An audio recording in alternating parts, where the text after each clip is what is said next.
Hi guys, how are you? In today's video, I'll be talking about welding beads on Caterpillar C15 exhaust sleeve.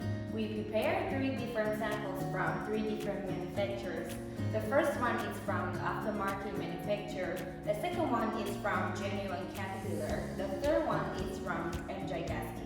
Let's see the first one from aftermarket manufacturer. You can see the welding bead is very thick out from the surface. I would just assume you know how to put this in the engine.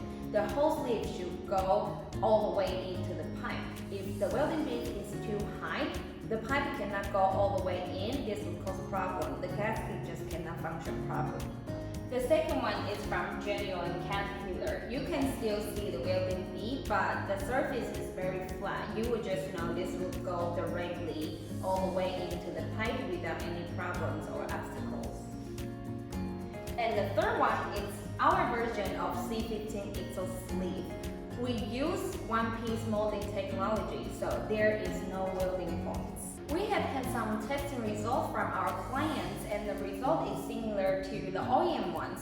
But the good part of our product is that we use one-piece molding technology, so there is no welding connection. You don't have to worry about the connection point would snap, so the whole thing would break. I'm sure the OEM ones were just fine, but to be safer, I would recommend use our one-piece molding C15 exhaust sleeve. If you're interested in our exhaust sleeve, you're welcome to contact us through our website or Facebook, just one of our social medias. We are able to send you some samples so you can test on your own engines. This will conclude the video from today. Thank you.